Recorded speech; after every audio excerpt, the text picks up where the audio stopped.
Acknowledge me. Leveled by Marvin Constant, the redshirt freshman out of Tuscaloosa. Oh, they go by now. Let him know he don't want to stop. 65 yards, and the ball was thrown away from the line of scrimmage. Gerald Dixon. Hey, you forgot to see my book. And proper. Yeah, it is Tuesday night, folks. Welcome into the greatest show on earth. It's on a Tuesday because we know the greatest show on earth on a Monday is the opening kick. But we'll talk a little bit about that later. Listen, we know that you missed us this last week. We're not going to withhold you anymore ever again from our presence. Welcome into the Bama Standard. Before we get started, let's do a few things. I want you to hit the like and subscribe button. I want you to get in the live chat, and I need you to give us feedback tonight. We got a couple of good topics that's going to require your say-so. If you're watching the replay, get down in the comment section below. Let us hear from you. We always love to have arguing, and we also like to have good debate. So if you can bring either, this is the place for you. I'm your host, Justin Riley, and with me, albeit a small-size crew, they're very impactful.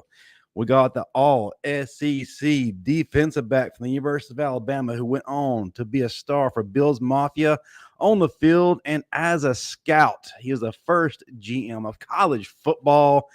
He also coached in Power 5, and he is the master of evaluation. But more importantly, he's on this panel, Gerald "Smoke" Dixon.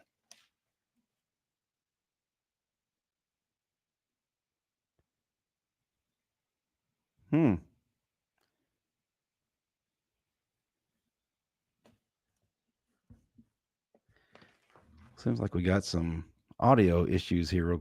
The opening of the Bama Standard, at least on my end.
Well, it looks like I was the only one who has any kind of voice to be heard, and that's very unfortunate because these guys have a lot to say. We apologize for the audio issues. Not sure what's causing that, but I'll take this time to let everyone know about one of our sponsors. Listen, the Bama football season is vastly approaching.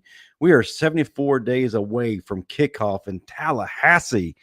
And there's only one way to support the Crimson Tide come opening kick in Tallahassee, and that's by having your very own title towel. Go to www.whitwillsports.com today and get your title towel and enter in the promo code STANDARD and get a discount courtesy of your favorite network, the Bama Standard Network. All right, well, let's see if we can do this again. Let me hear something from Smoke. Let me hear something from Pettey. Pettey is actually in witness protection in Aniana, Alabama. Maybe the little room that he is being stationed in is preventing any kind of information from going in or going out. I don't know, but it's very unfortunate because these guys have a lot to add to our conversation tonight. So we're going to hopefully get that worked out as soon as we possibly can. Fellas, now how often is it that a guy like me can actually be heard on this podcast? Up is down and down is up right now. But I want to give a shout out real quick to everybody in the audience right now as we get this figured out. Linda P., the living legend herself. It has been a long time. Thank you so much for being in here tonight. Ephraim, what is up, brother? Jimmy Clay, man, the myth, the legend. Can y'all hear me? Oh, and Pettey, I'm here, folks. We are here. Smoke, let me hear it. Oh. Yeah, what is going on? Can you hear me now? Oh, you hear everyone, man. What? The magic of reboot. The magic. I had to take the cartridge out and blow on it. Yeah, so you're like always on Nintendo game. Well, listen, folks. Let's go ahead and introduce our main sponsor. Pettey, tell the people in the audience who keeps the lights on for us before we really get into our conversation tonight. Hey, man, the people that keep the lights on here are the ones I'm actually up in the motherland right now in Aniana, Alabama, and that's one Limestone company. Check them out at realrockstone.com, and if you check them out in the store this week, you'll see me. Go see them. If you're building that dream home or you're doing that work in your backyard and you've ever wanted that natural stone, well, now's the time. RealRockstone.com, Limestone Company. Again, located in Aniana, Alabama, one of the oldest, most trusted sources in the state. And if you tell them we sent you using the promo code, the Bama Standard, you'll receive 10% off your purchase today or whatever day you go in and buy it. So go check them out. Again, Limestone Company, RealRockstone.com. What percentage does Smoke get? We're still listen, I get nothing off, bro. Don't worry about it. Y'all still hadn't worked out the logistics of that yet? No shot. We haven't even gotten negotiation yet, bro. Man, those negotiations are tough. Yeah, it's tough when you don't say nothing. What's more complicated, sorting this out or the NCAA house settlement? Sorting this one out. House settlement's easy. Well, Smoke keeps on that 5-finger discount. I'm like, buddy, that ain't how this works. Free advertising. Well, guys, we got a couple of good topics tonight. One thing that has been talked about across Bama Nation and maybe even college football, that this may be the year that Hugh Freeze, his seat might be getting just a little warm, and there may be an extra catalyst to that. Could Alabama's quarterbacks or the success of Alabama's quarterbacks lead to an even hotter seat? And then we're also going to take a look at Alabama's upcoming schedule, early preview. We're going to go through each game and let you know what the outcomes are going to be. But before we do that, I want to take some time to hear from Smoke. As the folks begin to trickle in, I always like to hear some stories. We're about 1 month away from summer workouts. Smoke, talk to me about your summer workouts. I want to hear about a time that you were humbled, and then I want to hear about a time that you shined. As the folks trickle in. What does humble mean? How do you get humbled if you're a humble guy? Well, as a freshman, I'm sure there were some, shall we word it, challenged, maybe some challenging moments as a freshman. You know, as a freshman, Justin, my mouth was closed unless someone said something to me. And I just put my head down and I went to work. I would say there's shining moments. Dude, I hated working out so much in the summertime. All I did was just shut my mouth and just got to it. Because if you talked a lot, it was already hot as heck. TJ was already kill you already or try to get you to that line of blacking out. So the best thing that we did was just listen to TJ, shut our mouths up, stayed away from the ones that really didn't want to work out and got us in trouble. They know who those people are. And yeah, some workouts wasn't that hard, bro. A lot of these guys always talk about how crazy it is. And I think it's just something that you have to do. It's never going to be easy. The hardest part is getting there. Once you get there, you're already there. Get to it. And again, I only lift weights so I can look good. I didn't care about anything else. I understand, but was there ever a transition period that really it took some time to make that adjustment? We're looking at this freshman class coming in right now, and we're hearing on paper what they've been doing, and we've also heard their accolades throughout spring. And then we have some enrollees who haven't stepped on the field just yet. What's that transition going to be like to them, and kind of compare it to what you went through? Well, the only thing that really puts you in a bad situation is if you come in out of shape. And there's a lot of guys that typically they send home. I was an early enrollee, but if you weren't early enrollee, they'd send you a summer workout, which you've already should have started on. And most guys that struggles, the ones that come in are terribly out of shape, and their mind isn't right. When I say mind not being right, they're just not ready to go through that conditioning threshold that we all have to go through. We're all going to throw up. Your back's going to lock up. It's going to be super hot. The Tuscaloosa temperature is never going to be anywhere close to 80s and sunny with breeze coming off the ocean. It's smuggy. It's hot. It's unbearable. But if you have your mind in the right spot of getting to a championship, being the best that you could possibly be, it's usually cakewalk for me, bro. Understood. Pettey, did you? Marvin might tell you something else. Like Marvin will tell you that he breezed through every single one of them. He was the strongest. He ran when you're the as fastest. athletic as Marvin, you got those basketball type athleticism. It's easy for guys like Marvin. Okay, Marvin was a good football player, and Marvin was an explosive athlete. I wouldn't say Marvin was like super athletic. And, you know what, Pettey? What do you describe as being athletic? What do I describe? Oh, man. Yeah, what would be your description of an athletic linebacker? Were you someone athletic or athletic linebacker? Athletic. We're talking athletic is, I think, someone that can pick up almost any sport and be good at it. Because that ain't Marvin. Okay. Stop it right there. Like my buddy Brandon, I talk about him a lot. Pitched at Mississippi State, played for the Diamondbacks, played for the Giants. He was best football player at our high school. If he wanted to play basketball, he would have started in basketball. First time I ever saw him hit a golf ball, he hit it 300 yards straight. You know, an athlete is someone that can step on any court and be competitive. So I would say the best athlete, and I'm going to go with big, small, and whatever, I would say Kenny Smith. Kenny Smith was good at everything. Wow. He could bowl, he could bat, throw a hell of a football player, basketball player, baseball player. Throw him in the pool, he'd probably be the best swimmer. Just like when I was in Buffalo, former teammate of mine, Kyle Williams, is the best non-looking athlete that I know. Ken Moorhead was also one of those guys. Like Mo ain't gonna win the best body of the year award, but Mo can golf, hit a baseball, shoot a basketball, athletic as heck, but just looked like a bag of peanuts and a bag of soft chips put together.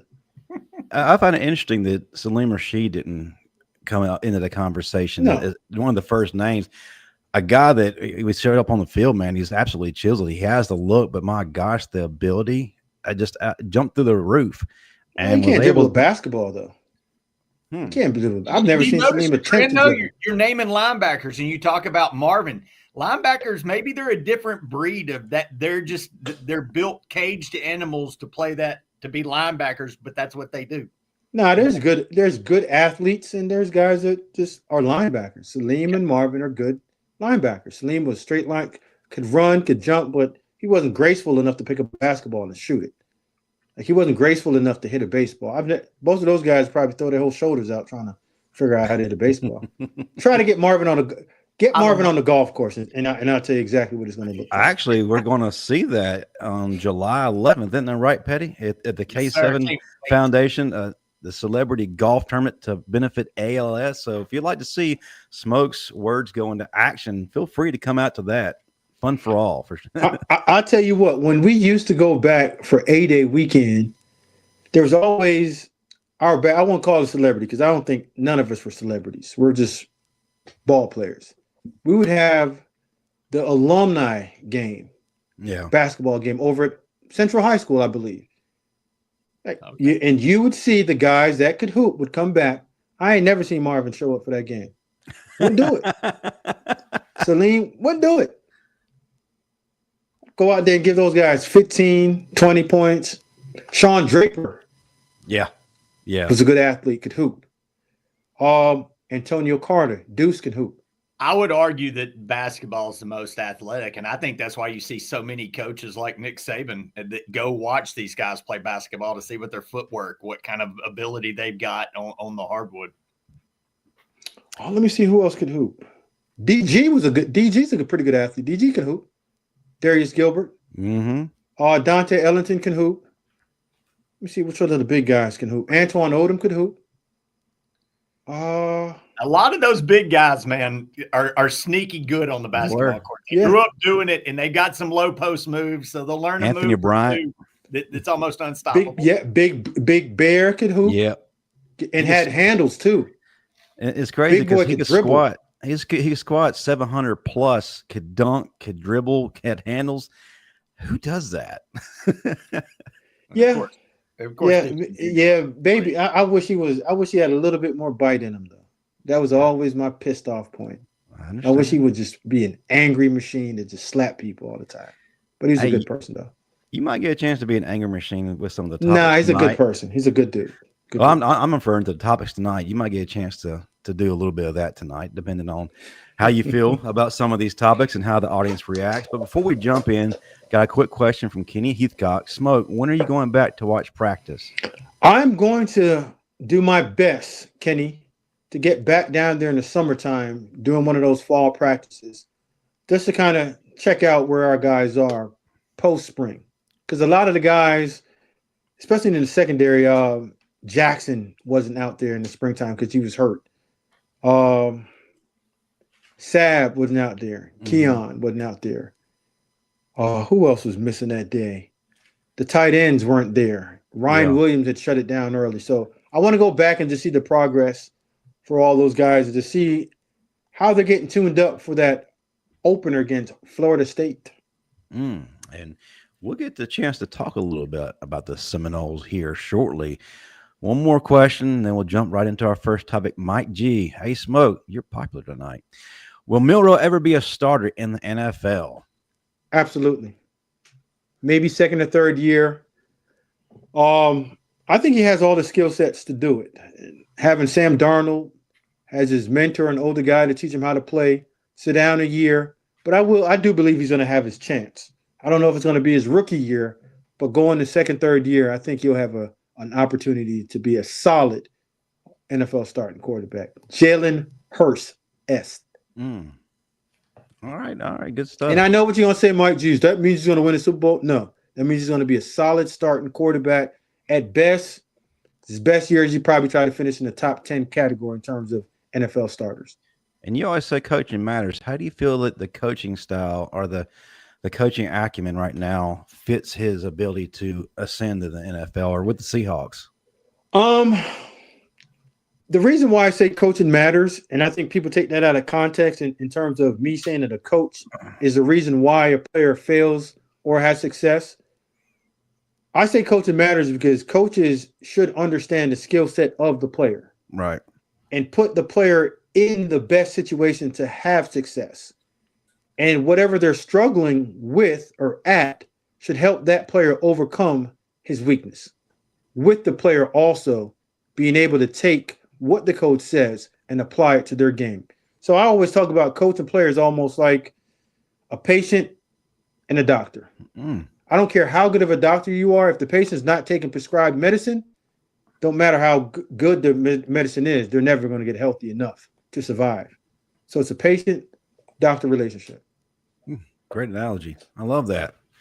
All right, folks, you heard it. Now let's go ahead and jump into the first topic. I know that a lot of you may get a little rowdy about this. That's good. We want to hear from you.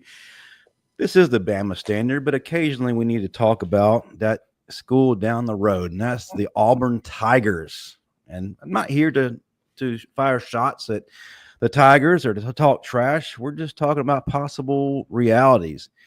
Could Alabama's quarterbacks put Hugh Freeze on a hot seat. Hugh Freeze has been labeled as an offensive guru, but on the Plains, we haven't seen a whole lot of production in terms of quarterback play in quite some time. Let's actually go back in time to talk about it. Last time that Auburn quarterback was drafted, it was in 2019, one Jarrett Stidham, the 4th round. Matter of fact, that's the last time that Auburn actually saw a 3,000-yard passer. Now, since Jarrett Stidham left, let's take a look at who is taking snaps under center or in shotgun. We got Bo Nix, TJ Finley, Robbie Ashford, and Peyton Thorne. And this dive a little bit deeper into Bo Nix, what he was able to do, and really if Auburn should claim him. First 3 seasons at Auburn, he averaged 59.4 completion percentage and 2,400 yards passing. Then he transfers to Oregon. The game completely changed. He goes from 59.4 completion percentage to a 74.65 average per season. Matter of fact, in 2023, he set an NCAA record with completion percentage of 77.45. His average in those 2 seasons, passing yards-wise, was 4,050 yards, so he got better. Meanwhile, Auburn quarterbacks floundered. Let's go back to Tuscaloosa. Let's talk about quarterback play since 2019. You ready for this, Pettey? 2 Heisman finalists. 1 Heisman winner, 2 All-Americans, 3 first-round draft picks, 2 were in the top 5, and we had 1 quarterback here recently, Jalen Milroe, drafted in the 3rd round. So, got a few questions. If Ty Simpson balls out or Keelon Russell comes in as a freshman and balls out, what kind of effect does it have on Hugh Freeze? How much pressure is he and Jackson Arnold under to perform? How hot does his seat get if he doesn't produce it quarterback this season? Smoke, start me out and let me hear from Pettey. You know what? I don't think this Alabama's quarterback in comparison to Auburn's quarterback should ever be in the same conversation. And it's simple as this. Whenever you have success and longevity and continuity, especially one place where a guy like Nick Saban was there for how long? Nick was there for 17 years. Is that what it is? Yeah. Is that Ramon? That's right. He's right. So you're going to have a system already of understanding what you are looking for. Like Nick has a Bible on the type of quarterbacks that he wants. And when you have the offensive minds and the evaluation skills and the quarterback developers such as going back to McElwain. Who's next? If you have Lane, Brian Daboll, Steve Sarkisian, Mike Loxley, those are probably 5 of the best quarterback developers at every level. You've seen Daboll do it with the Bills. Lox has done it wherever he's been. Sark has done it wherever he's been. Lane, same thing. So I get the comparison because they're 2 rival schools. And if a team that's been better than you for 17 years, I mean, what? 2 out of the 17 years, you were probably better. It's going to happen. And Ty Simpson having success this year, I don't think it has anything to do with what Hugh Freeze is doing. Mm-hmm. I think Hugh Freeze selecting Jackson Arnold as his quarterback has a lot to do with him. And whenever I hear the word guru and you're not at the same place, that means you weren't good enough to be a guru. So they threw that name on you because you got fired. Okay. Pettey, let me hear from you. As Smoke mentioned, it comes to rivalry. We're always looking down the road, back and forth at each other. And a lot of what Smoke, pretty much all of what Smoke is saying is correct. But from an alumni standpoint, a booster standpoint, they want to see production on the field. And they can't stand it when the other school's outdoing them. And like I said, Auburn hasn't seen elite quarterback play or good quarterback play for quite some time. So if Ty Simpson trots out on that field, throws for 3,000, 4,000 yards, or even Keelon Russell, who comes in, as a freshman and outperforms Jackson Arnold or whatever the quarterback situation may end up being at Auburn, what does that do? What does the waters get really choppy, or am I just reading too much into it? Talk to me. Well, look, man, be real. Auburn's quarterback history is not great outside of Pat Sullivan winning the Heisman. They've only had 2 real quarterbacks in Cam Newton and Bo Nix, and they ran the second one. Well, you can't throw Jason Campbell out the window now, guys. Come on. Jason was good. Jason was. I do skip over Jason, but Jason was good, but he's not on the level of Cam or Bo. And now Jason's a first-round quarterback, man. Stop it. He was good. You got to give him credit. He's not Cam. He's not a Heisman Trophy winner, but we got it. Come on. He was one of the better quarterbacks when he came out. Yeah, and he was an NFL starter, solid player. Did he no matter how much you hate the college or hate the player. No, it's not hating on him. I just always thought he was a game manager that wasn't that great. He wasn't a great passer. Wasn't anything just great about Jason Campbell. Agreed. He didn't. He did. I'll tell you what Jason didn't do. He didn't lose ball game. He didn't lose ball game. But Cam Newton was different level, and Bo Nix is a rookie, phenom at Denver. I mean, but the more of the point is. Look, man, Auburn fans can say what they want, but Alabama by nature keeps Auburn on a hot seat because of what Alabama has been able to do historically. Auburn's always going to measure themselves by what Alabama does. But now you hire this QB guru, and he made his and look, Auburn fans are savvy enough that I've heard the grumblings. He took Bo Wallace and look what he did at Ole Miss with Bo Wallace, and he wasn't that good. Why can't he take a mediocre quarterback here and turn him? So then you go spend $2.5 million on Jackson Arnold. So the heat was already there. Why haven't you done it since you're the guru? You took a brain dead Chad Kelly and his magic arm and won with that moron. Why can't you win with what we got? So now we go put all this money into Jackson Arnold. I don't think the heat necessarily has to even come from Alabama anymore. It comes from that aura of him being a QB guru, the fact that he's still living off 2 wins on his resume against back-to-back years against Alabama, but nobody wants to look at the overall resume. And the pressure starts building because Auburn has an expectation. You got to win 2 games at Auburn. You got to either beat Georgia, you got to beat Bama. And he hadn't beat either since he's been there. So he loses both those, and you spent $2.5 million on this quarterback. And I'm not – some people are jumping on Arnold. I'm not sold Arnold's not the guy, but I'll tell you what.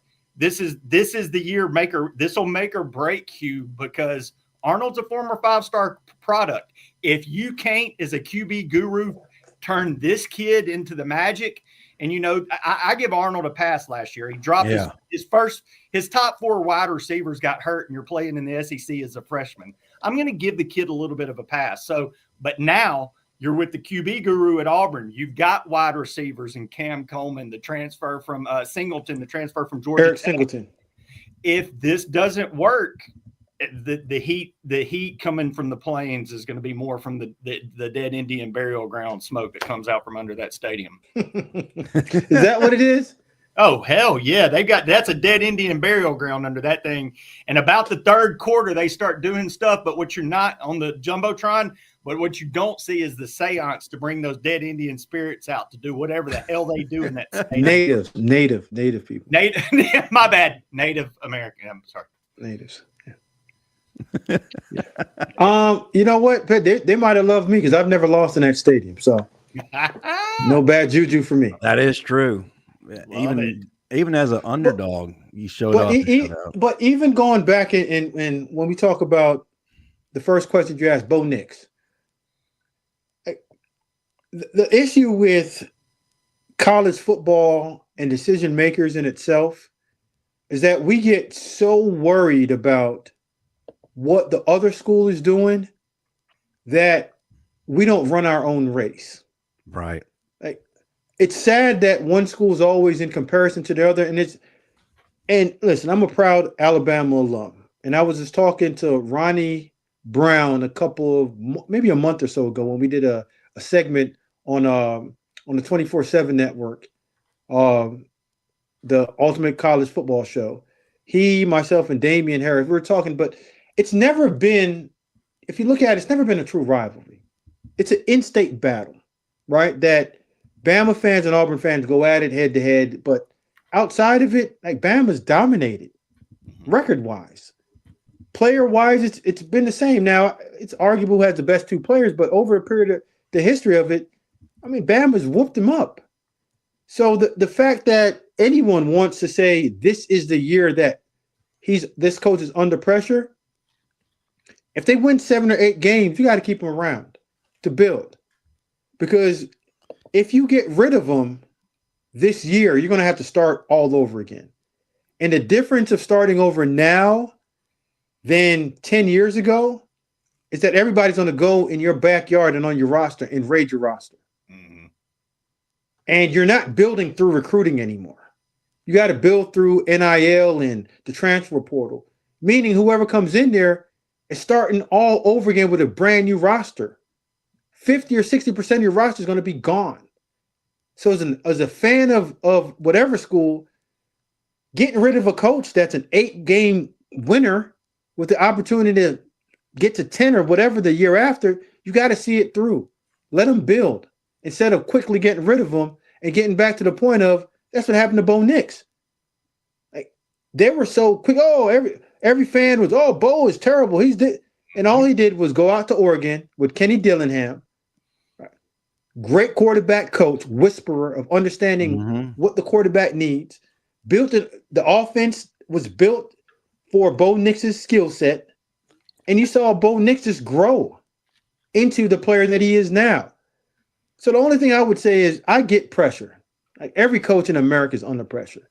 If you're playing any game, college football, and you're getting paid, you're always going to be under pressure. But understand the pressure that you're under shouldn't make you make decisions that's going to cripple you in the long run because you're worried about what Ty Simpson or what the other person is doing that's not on your team. Coach your own team, build your own team. Then Auburn's history. And from an evaluation standpoint, like Pettey had mentioned, Jackson Arnold caught a lot of strays last year, rather unfairly, because of his circumstances that were beyond his control. And what were those circumstances, in your opinion? Losing first and second string players. A lot of your guys were out majority of the season. You were charged with trying to carry the team on your shoulders by yourself offensively. As a true freshman. And they lost their offensive coordinator late through the season. Matter of fact, they beat Alabama without an offensive coordinator. Right, but I mean that wasn't hard beating Alabama without a lot last year. That's a whole nother topic for a whole nother segment. But the guy that recruited him there to Oklahoma, Levy, correct? Yep. Leaves and goes to Mississippi State.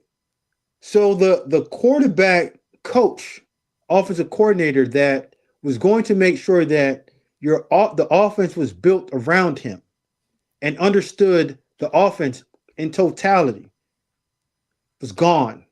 So now you have a new voice in your ears.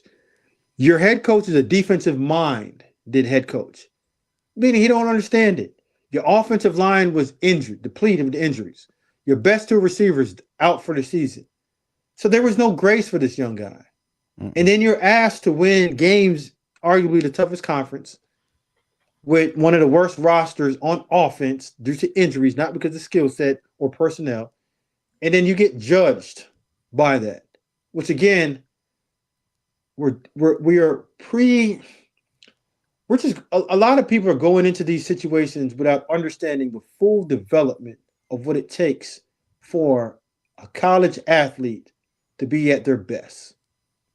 Everyone wants you to come in just because you have whatever stars over your head from whoever rated you or ranked you to come in and be that guy.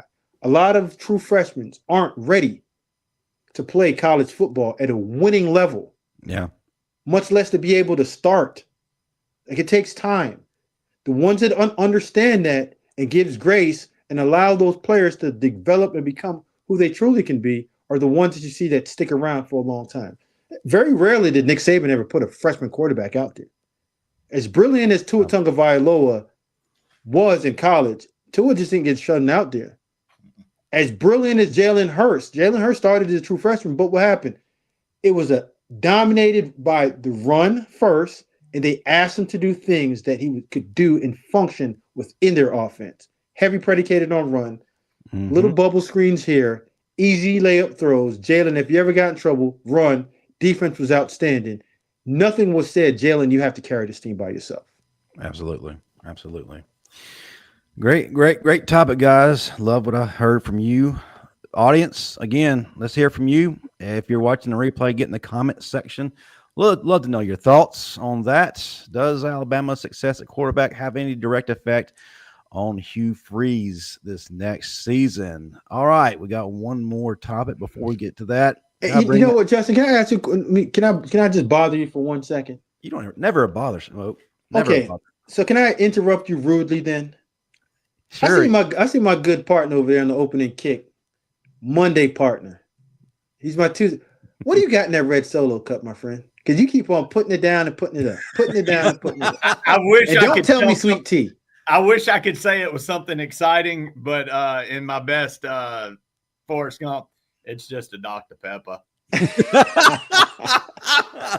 So why aren't you Sorry, drinking I out wish of a it was bottle? a bourbon or something exciting, but I'm just Man, listen, you got the whole world's like, oh my God, Pettey might be sipping on something good. Pettey putting it back tonight. Yeah, I could. Yeah, a whole bunch of suds. Go ahead, Justin. I apologize. Actually, Smoke, I'm glad you rudely interrupted because honestly, I don't feel like it's a successful show if someone isn't interrupting me, and that usually is Mr. Marvin Constant, or should I call him my Ty Marvin, who is currently on vacation. Coach Seat Marvin. Coach Seat Marvin. Coach There's Seat nothing Constant. wrong with sitting back there, but the way that he talked and the way that he always describes his travel, it's first class, and I'm sitting up there. But that's the deal. It's the way he had, Marvin had lifestyles of the rich and famous did up. Yes. He is sitting in Delta Comfort. Trust me. I know what that looks like. Pettey sipping on Hennessy. It ain't first class, Delta Comfort, which is right behind first class. But usually when you're in first class, you request them to close the curtains. I think Marvin got the curtains closed on him yesterday, and he was just getting this B-list service. Because the paper cup that he was drinking, never seen that in first class. I heard he was on Spirit Airlines and he had to crank the plane himself. No, he was Delta. Now I ain't gonna kill my guy like that. It was Delta, but he was Delta. All right. Didn't even see the salted peanuts because he had ate them already. Get the protein. All right, folks. Before we get to Alabama schedule, I'll remind everyone we're also sponsored by the Great Title Towel. Listen, as we said, the football season is just 74 days away. That's it? Yes, that's it. Caden Proctor Day is away. We'll be touching down in Tallahassee, Florida.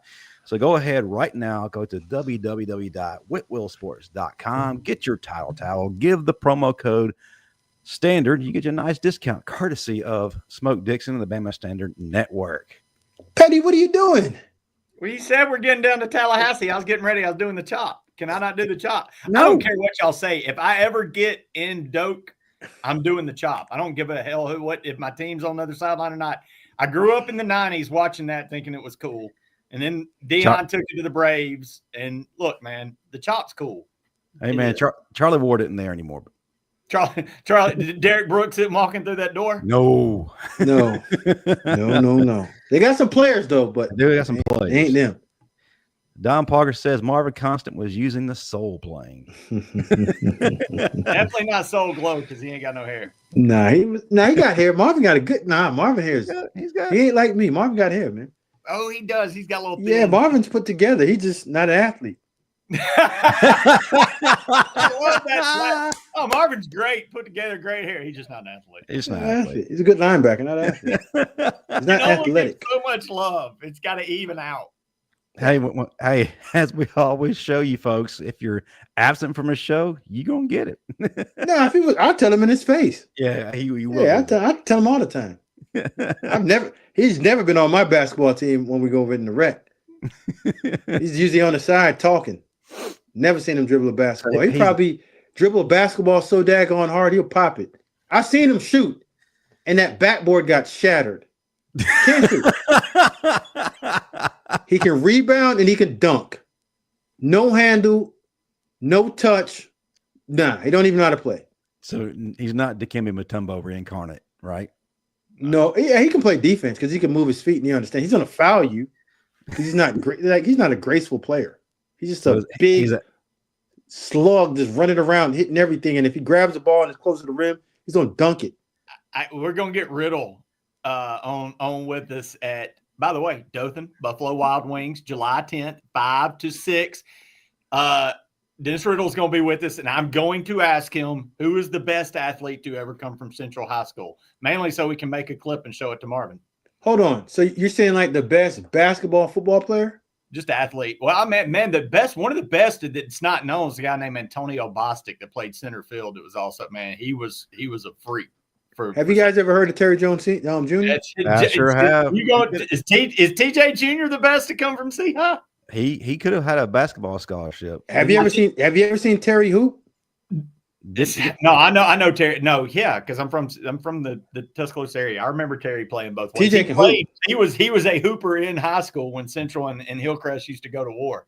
And you know, TJ was one of the better blocking tight ends in the NFL. Yeah, for a long time. Yeah, so I'm just saying. The one I thought was going to be the best out there was a guy named Dinky. He ended up going to Stillman because I think some crazy. That's my boy. That's my classmate. That's in the powerful class of '99. Robert Branch. If you don't remember him, and look, crap happens, but Robert Branch was a raw talent. That if it could have worked out, that dude was nasty in the C-High days. He would have started at defensive tackle minimum 2 years for Alabama. Yeah, he would have. Okay. I think he had like 20 sacks in one season at Stillman. Shout out to my man Dinky. Just couldn't get him in. Yeah, it happens. I just spoke to Dink the other day too, man. That's crazy you brought his name up. Dude, I brought up Robbie Staten on this show, and he's also going to be with us in Dothan, and that blows my mind. I can't wait to talk to that guy. What you guys going to talk? Bench press? Yep. I played against the guy. I want to ask him about, does he remember when Justin and all those idiots at Northwest Rankin started talking crap about him and put up I didn't talk crap about him. I knew they put up a wanted poster about Robbie Staten, and Robbie just ate their lunch. Yeah. So, Justin, you allowed that poster to go up? Man, I was the minority, so I was overpowered by the defense. So I just let the poster go up. Popular. I had no choice. I was a $155 wide receiver, 5'7.5" on a good day. I didn't have a whole lot of power back then, like I do now in terms of strength. So you telling me you didn't have enough power to rip a piece of paper? I did, but it was those holding up the piece of paper that I couldn't do anything about. Hey, Mike G got a question right there. Let me get to it. All right, let me pull that up. All right. Hey, Smoke, will Tua and the Dolphins ever be better than they are now? Wow. No, I think this is what they are. I think they're a 10-win team. You have Mike Vrabel that just guided to the AFC East. With Drake May, a young quarterback, Josh Allen is still in his prime in Buffalo. Yeah, I think second place is about the best option right now. And then you got guys down there that you keep on hearing rumbles about not being bought in, and that's a recipe for disaster. Go ahead, Pettey. Is in as inventive as Mike McDaniel's offense is, and it's almost like it's gimmicky. So in the NFL, you can change the game offensively, but it's got to be something that's solid. His seems more gimmicky and they work one game and they get blown up the next because they get figured out. It seems to be kind of quick. So McDaniel's under a little bit of, I love the guy. He's great in interviews, but his offense is coming under fire down there. You know what? Just studying his offense, defensive coordinators are caught up to it. And when you have a quarterback that truly can't challenge like all areas of the field, Tua, I think, is one of the most accurate pinpoint rhythm throwers in NFL history. But I don't think people understand that he's a right-handed person that's throwing the ball with his left hand. I didn't know that. Oh, you guys didn't know that? I didn't know he was a right-handed person. He was right-handed. The only thing that he does left-handed is throwing football. Yep. Ambidextrous, sir. No, he's not. His dad wanted a left-handed thrower, so that's what he got. He wanted Steve Young, so he got Steve Young. He was right-handed. So you're throwing the ball without power. He's a right-handed guy. Sorry to bust your bubble today, Pettey. Looked like somebody just blew air up your ears, in your ears, and he was shocked. Because I claim to as one of my favorite quarterbacks of all. He's mine, but he still can't throw the ball vertically down the field and in the middle of the field on tough, tight window throws to get you. So a lot of the stuff that they do is gimmick, move the eyes, move the window speed, space, and try to do their best.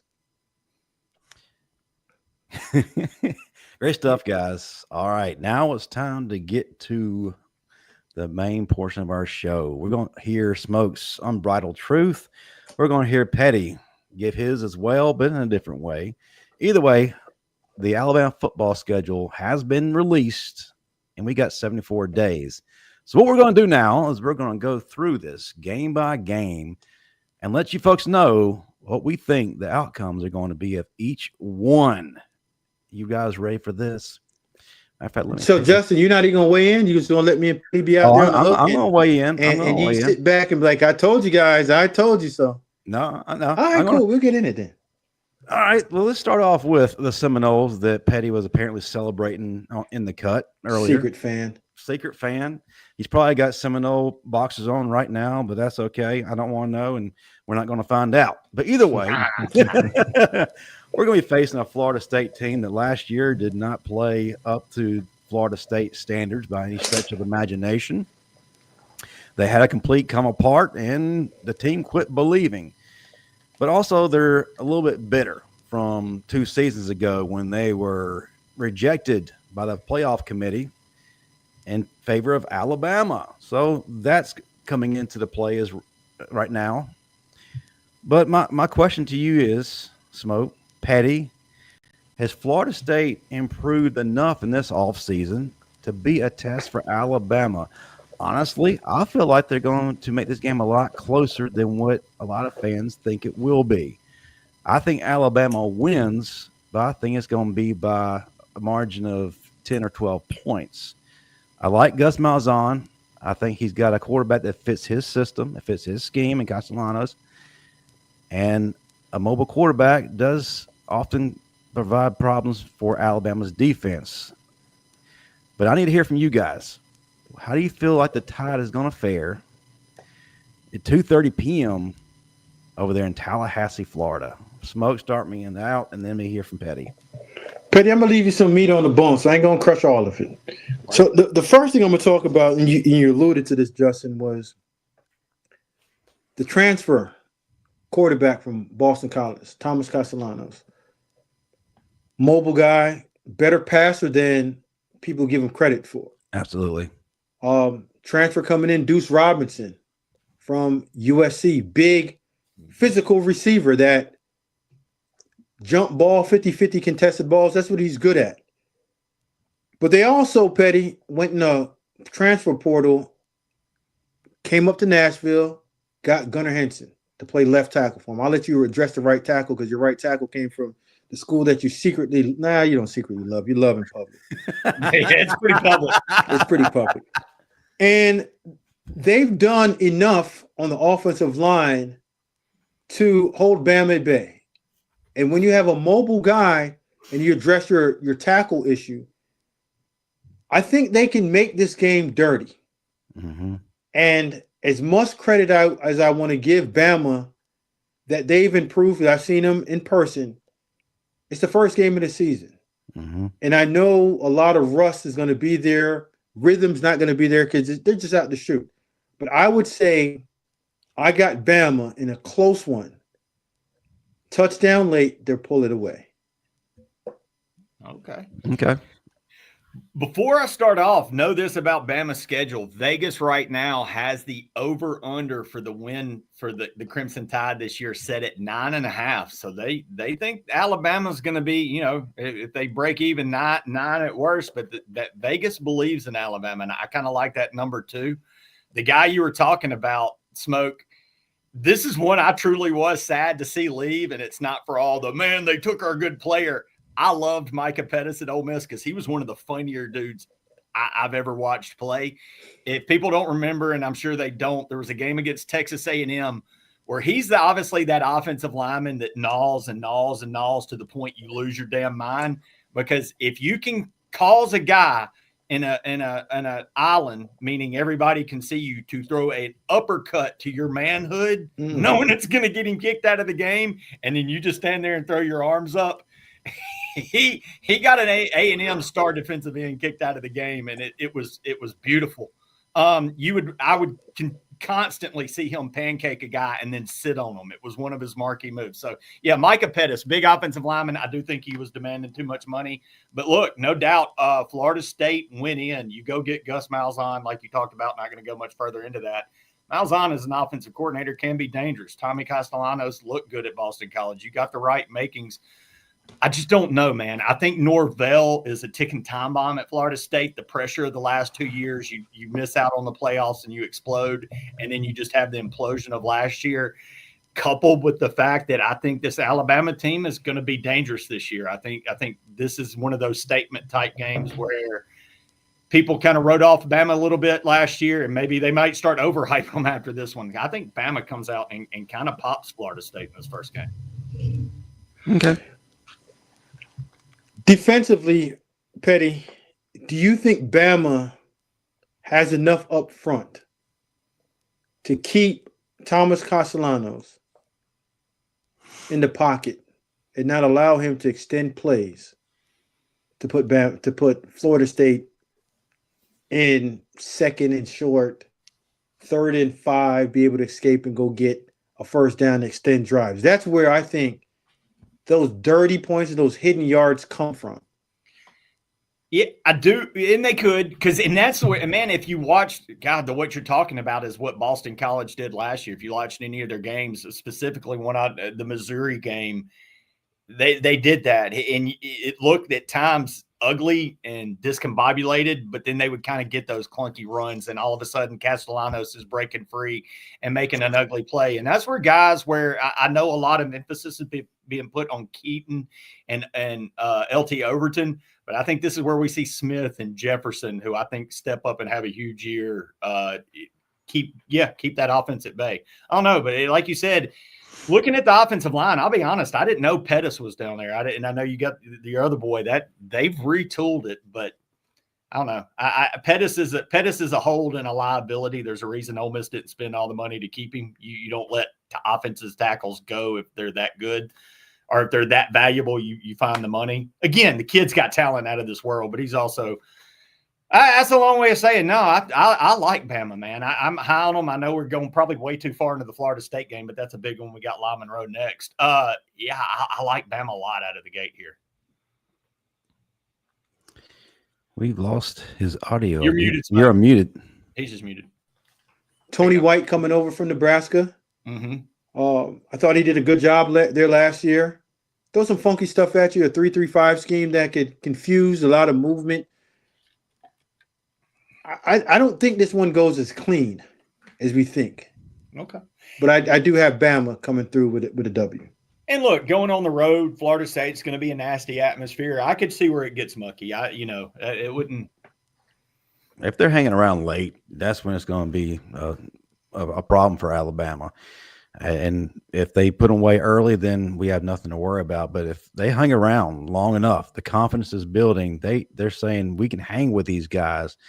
It can become a little bit more murky than we anticipated. And Smoke, like you've been saying, we still need to find us a closer. Who's that going to be? Right. Who's going to keep Castellanos at bay or make life difficult for him? Is Kelby Collins, who we coveted out of high school, who spent some time in Florida, now with us, is he going to develop into that guy that we thought he would be? Is LT Overton finally going to be able to finish plays? Had he finished a lot of plays last year, we're probably looking at maybe a first-round draft pick day 2 at worst. But Keon Keeley, is he finally going to emerge? That's a name we've been talking about, but is Deontay Lawson going to be back fully ready to operate and run and be the leader on that defense? It's a lot of questions for the first game that you'll learn a lot from this team after the first game. Win, lose, or draw. Bruce, I'll take that next step. Be a force like Campbell was this year. Right. Yeah, there's a lot of people who just need to take that next step. Can we see it? We saw flashes from a lot of guys this past season. Now they kind of got to take that step forward to becoming elite. All right, Louisiana Monroe. I don't feel like there's a whole lot of time that needs to be spent on this. This is really a tune-up game. If not, there's bigger problems. Well, guys, remember now, it's a tune-up game, correct? Just like we thought that Vandy was going to be a tune-up game. But often, like teams, coaches, even as fans, analysts, we always just we should do it.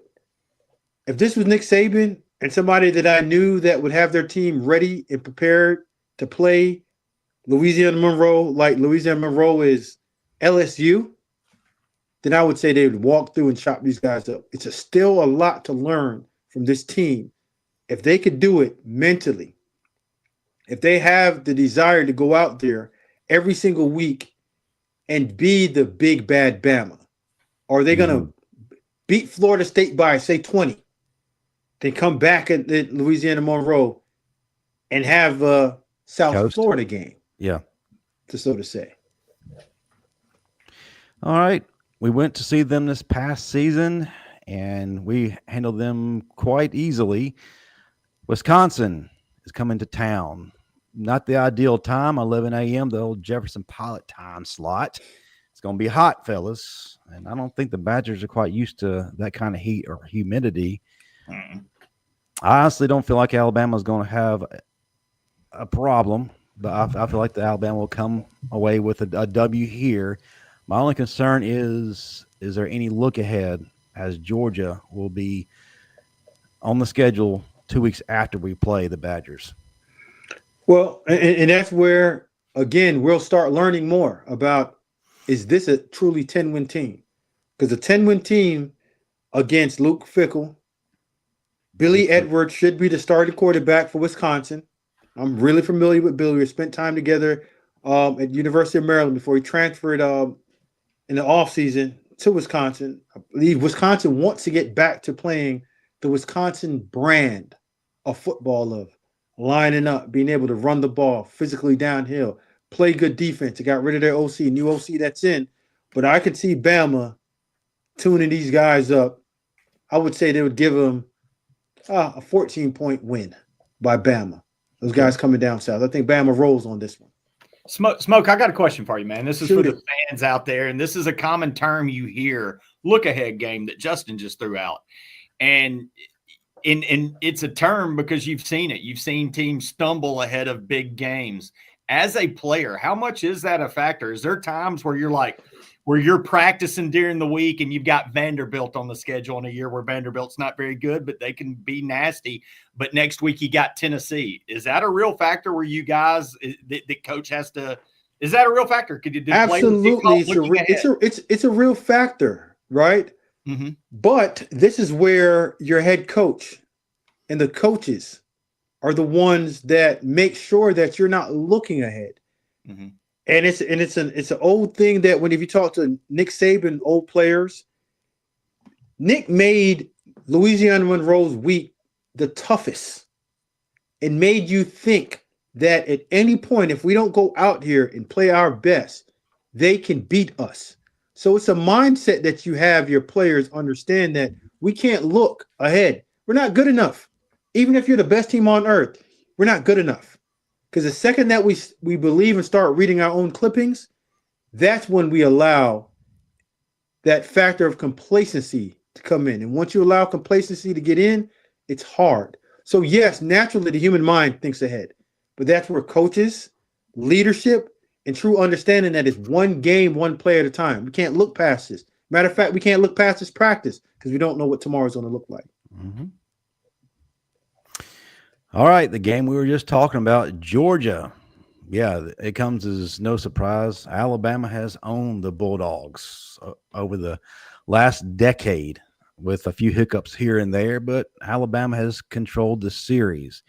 That's weighing heavily on Georgia's mind. We're going to Athens. You got to think at some point a streak can be broken. Will it be this time around? The biggest question for me in terms of Georgia is how well is Gunnar Stockton going to improve as a full-time starter, if in fact he is the full-time starter in year 2? We know the team will rally around him. They'll play for him. We saw that SEC championship game. They fell apart against Notre Dame, but they've grown. They've matured. They've learned a few things from their mistakes. That's my biggest question mark is Gunnar Stockton. Where is he going to be game 5 or game 4 for us when Alabama comes to town. I still think Alabama owns the Bulldogs one more year, but it's going to be by a margin of 3 points. Pettey, what you got? And then Smoke. Bama, I think Bama hits the over on that Vegas number I told you, and partially because of this game right here. I think they go to Athens, and I do think Bama gets the win. I think Bama's fired up. You get the week off, so you're not going to be overlooking it. You're going to be rested. You're also going to be prepared and tested a little bit at Florida State, Wisconsin. Bama goes in and gets the win here. This is the – I don't know if it'll be an upset. I'm sure Georgia will be favored by a point or two, but like you said, I think the Tide wins it by a field goal or so. Pettey, well, this is what I'm going to say to you guys. I think this is the first L on Bama's schedule. Okay. I can look. Won't be shocked. You'll be shocked and you'll be hurt a little bit. But I do believe that Georgia has the recipe to beat Alabama. Mm-hmm. You saw it last year. And I know everyone's going to say, well, we were handling those guys second half of the game. Yeah, it got scary. And Kirby and the boys got some new weapons over there. The one I want to touch on is Zachariah Branch. Transfer from USC. We all know him as a gadget guy that isn't a true receiver, but he's a playmaker, dynamic playmaker. Offensive line play this year, I believe, is going to get better for Georgia. Defensively, I think they're going to be better. And I think this is the first time that you see Alabama go on the road and they get tested. But I think Bama comes away with an L. This is Bama's coming off the bye, correct? Yeah. Yes. And Bama off the bye, what was their record last year, Pettey? They're undefeated. Undefeated off of byes? I think this is the time that they take an L coming off a bye. Ooh, okay. Look, going to Athens is look. They don't lose. Tough. To me, Gunner versus Ty, it's a wash. I just believe that Nate Frazier running the ball, Bama having to stop the run, and Gunner having enough mobility. I think Kirby gets his lick back at home. Okay, I can see that. And this is also a game where I feel like both quarterbacks will begin to show you who they are, and both offenses will begin to give you a taste of what it's going to be for the rest of the year. So you'll be able to have a pretty good measuring stick from both of them. And let's go on to the game that has been the nagging presence for Alabama since last year. Vandy. Never in a million years as Bama fans and former players would we ever have spent a lot of time discussing the Commodores, but this is a new era, new age. Diego Pavia is already talking. He is the Johnny Manziel of this century. Hit a pause button on that. Wait, is he talking trash? Is he? I hope he is. Hit a pause button. Podcast, but are you comparing? In terms of Diego, in terms Johnny in any way? In terms of trash talk, in terms of bravado, but skill set, no, not even close. Yeah, man. Yeah, the fact that we're spending a little bit of time, no disrespect to Clark Lee, Barton Simmons, solid friends. I got Bama winning this one. Yep, by a lot. I do too. Yeah, I respect Bama's players. I respect their mindset.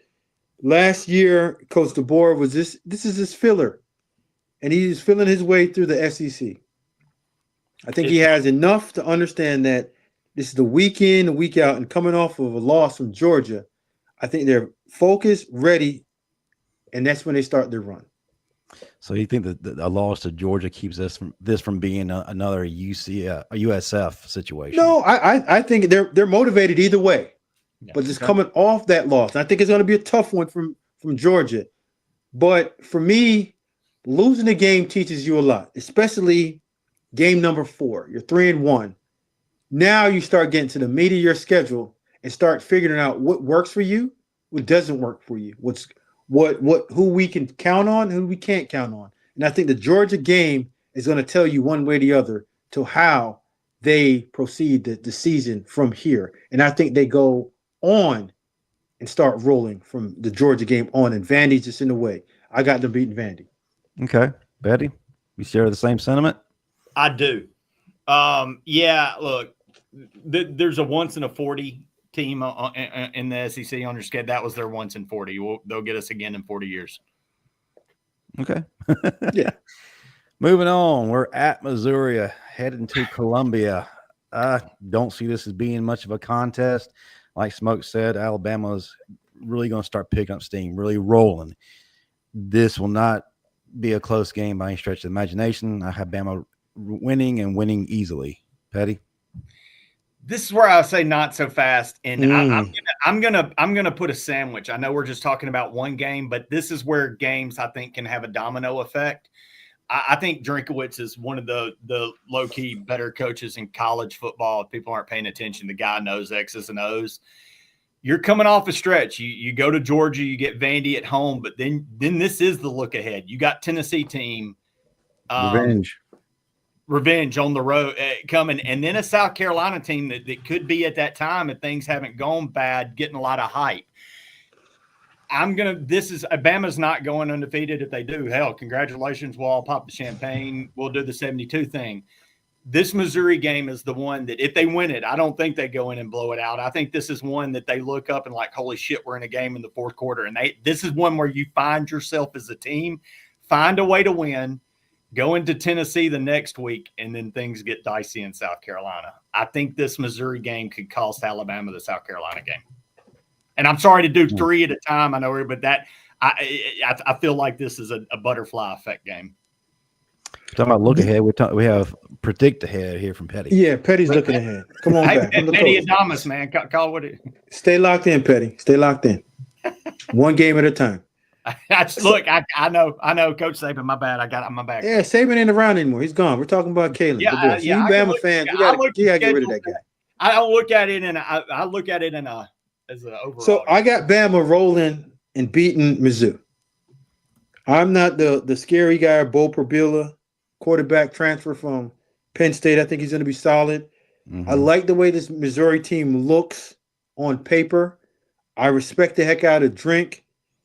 But again, Bama coming off of the Vanderbilt win, I think this is where Bama starts finding that niche, their groove of who they are. Yeah, they're 5 wide receivers. They've gotten away from the 2 quarterback system that I think they're going to start out with. They're getting to where the run game, and they're starting to lean on people. If I'm predicting it right.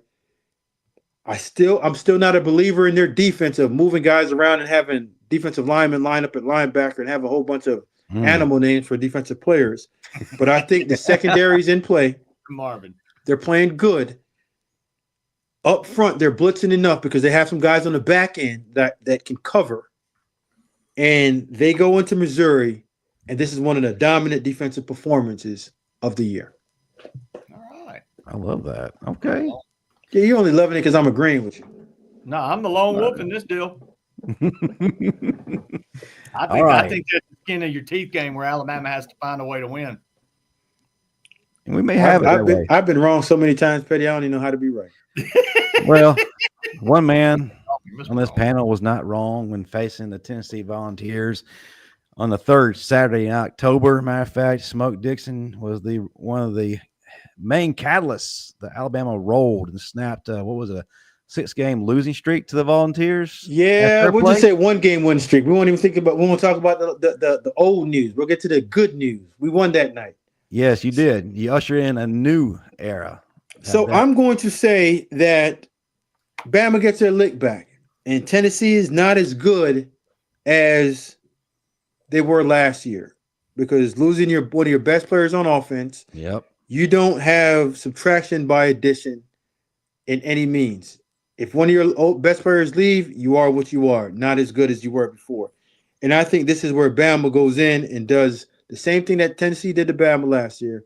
Bama comes back in, get their lick back after coming off the road from Missouri. This is where I said again, Bama's rolling well. and I got Bama beating Tennessee. So right now we got 1, 2, 3, 4, 4, 5. Bama is 6-1 after this game. Okay. Pettey, how do you feel? Is this Joy Aguilar experiment going to work? He doesn't have the weapons that Nico had last year or the talent of what Nico had.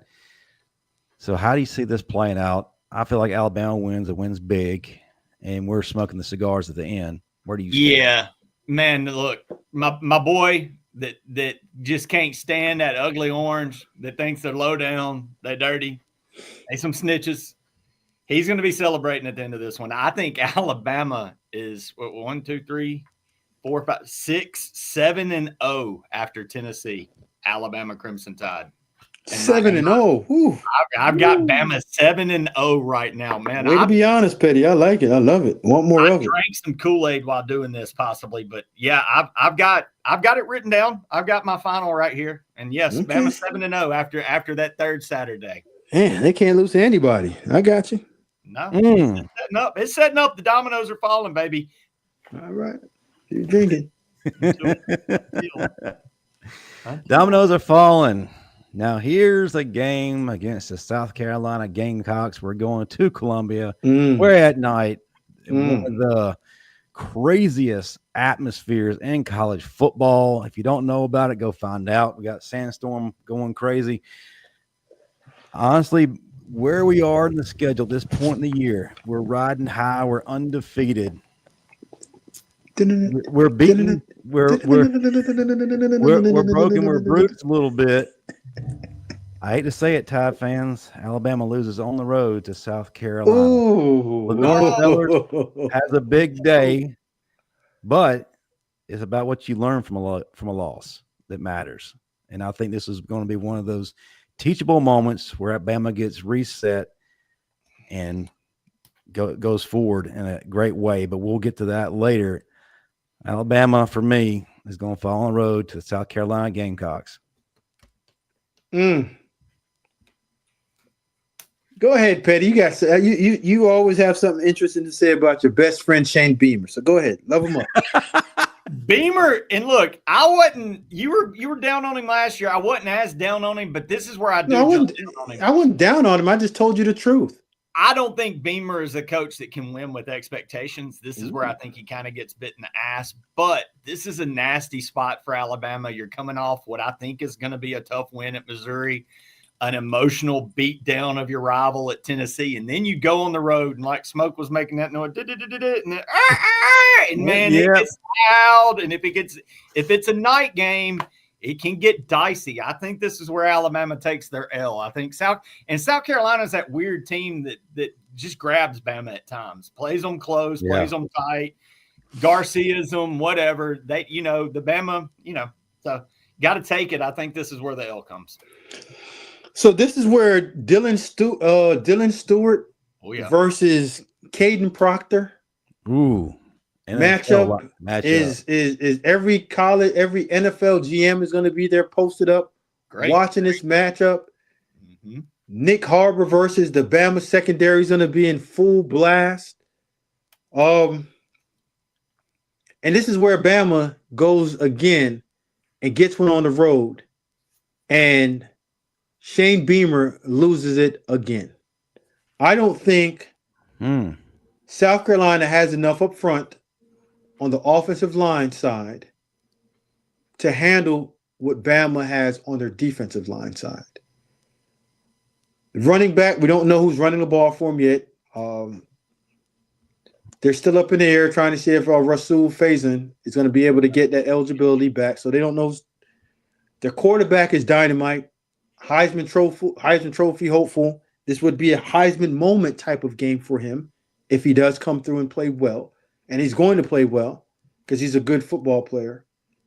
But I think Bama has better football players and they're a deeper team.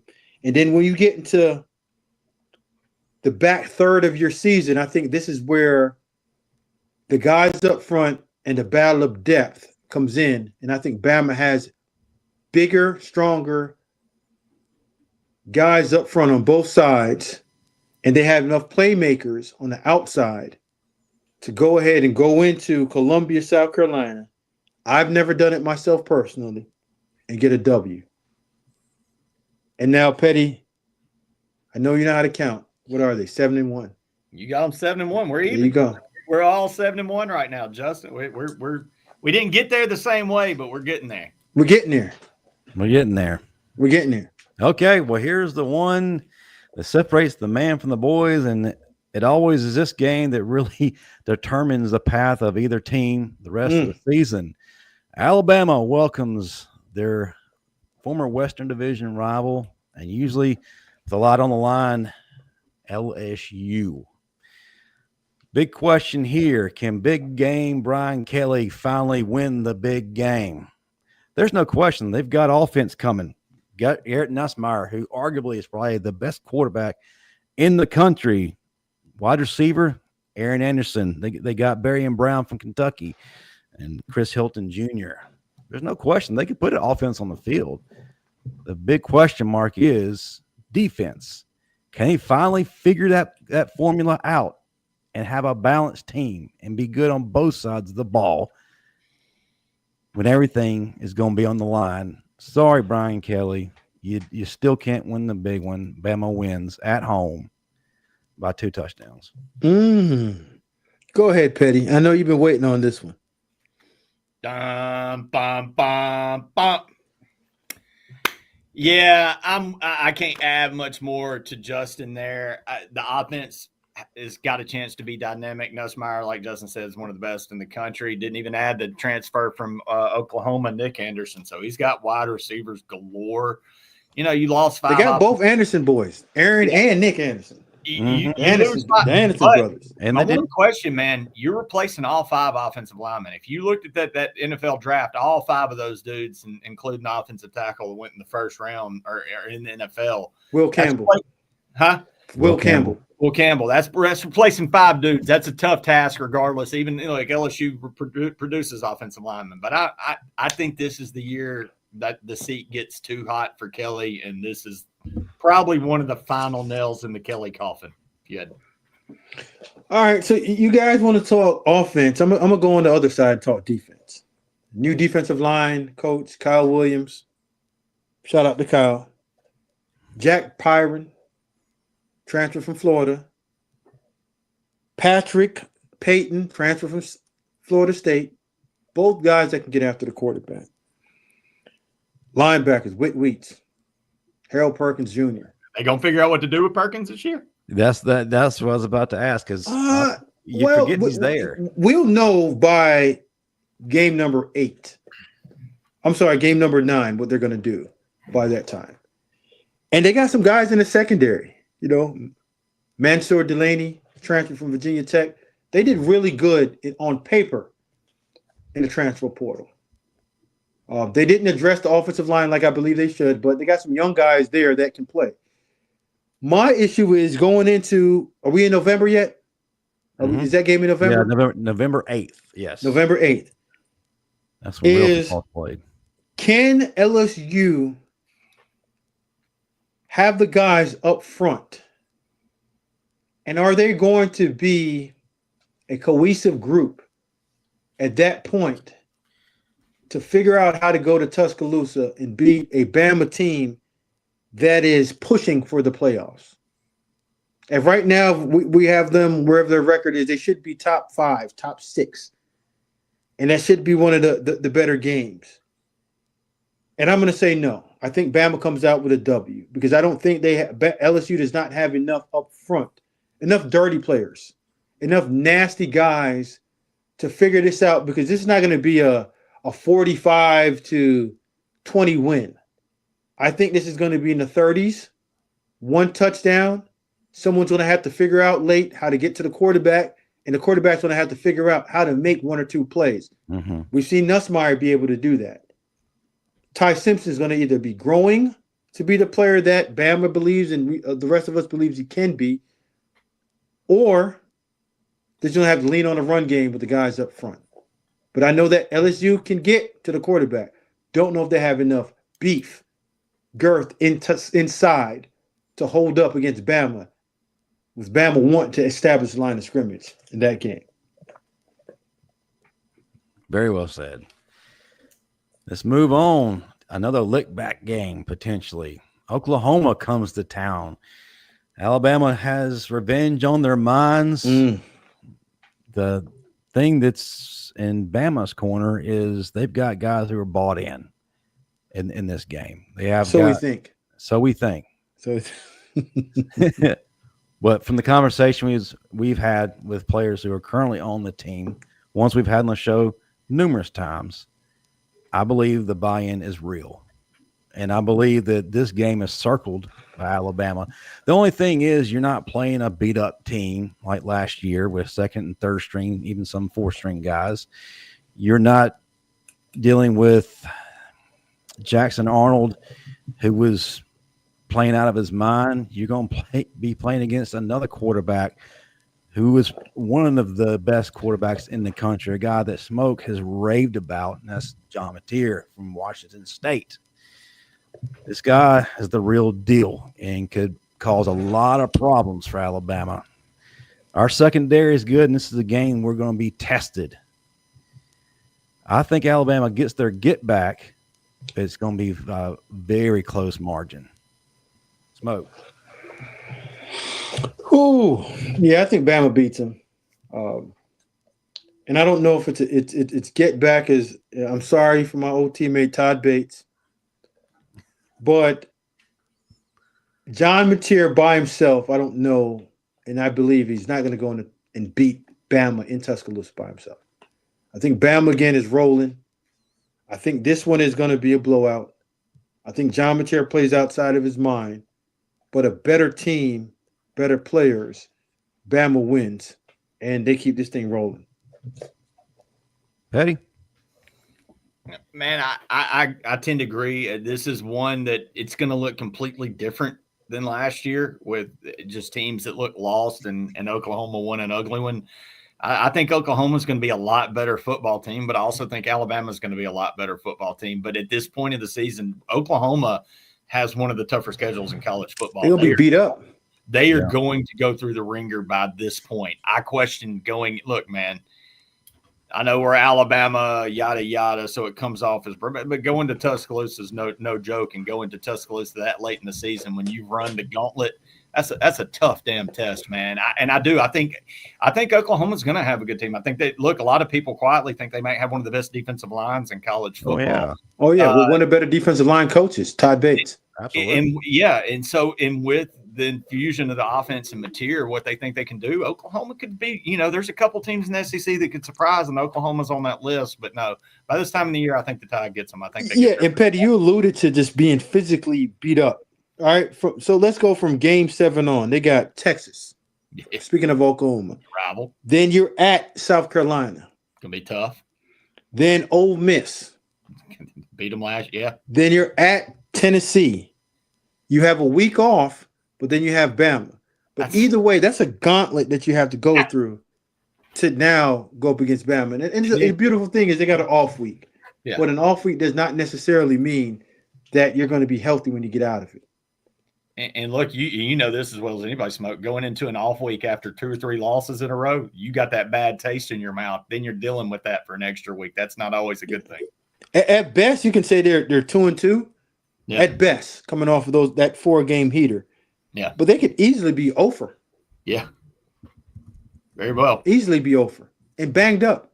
Yeah. That's a tough spot for Oklahoma. Yeah. Okay. Eastern Illinois, tune-up game before the season finale against Auburn. So I don't think we need to spend a whole lot of time. Keelon Russell's going to come in and crush it. This is a game we're going to see a lot of the younger guys get to be center stage. Rico Scott goes for 250 yards. Okay. Our boy Daniel Hill goes for 150, 2 touchdowns. Okay. Call it whatever you want. I actually think Daniel Hill is going to have a great year. I hope he does. Absolutely. I hope he does. All right, Pettey, we're going to the Indian Burial Ground where craziness happens, regardless of what the records are. Throw it out the window.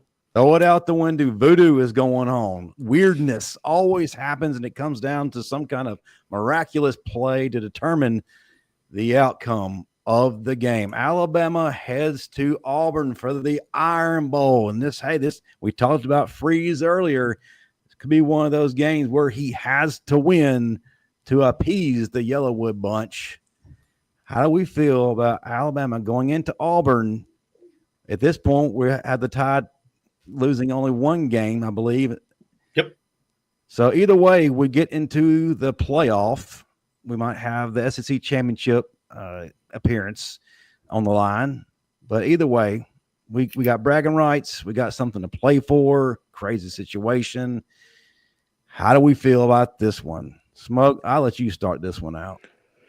You know what? It's always a tough one at the end of the year with Bama. And, you know, coming off of, like you said, the Eastern Illinois game, now that you can easily say they're in the runnings for the college football playoffs, I believe the SEC championship game is going to be out of the picture because I think Georgia is going to be in it. And I'm going to say Texas again.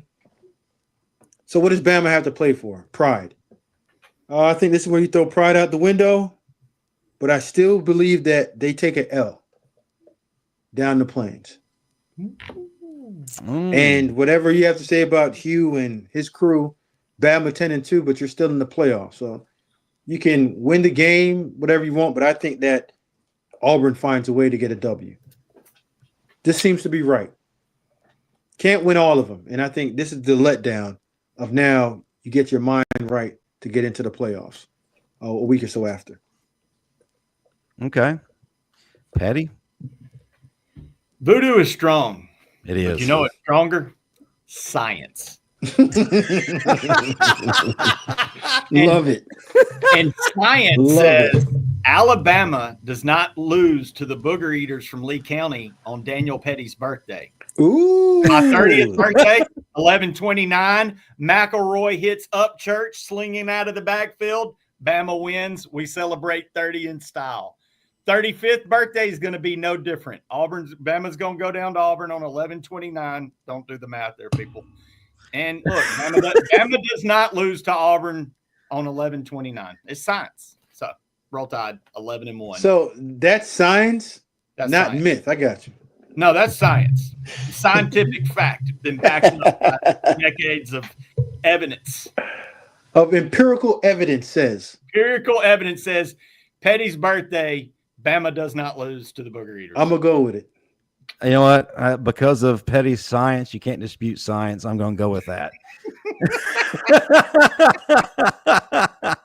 So, Bama versus Georgia in the SEC championship. There you go. Check it out. Go look at every 11/29 Iron Bowl. Bama undefeated. All right. We got a few questions to get to. Then we're going to get out of here. But I want to let everyone know while you're piled in watching us going through the schedule next week, this is a place of legends. Unfortunately, Daniel Pettey will not be with us because he'll be at Dave Matthews Band concert. That's all On right. a night we have an Aniana legend, and I'm in Aniana.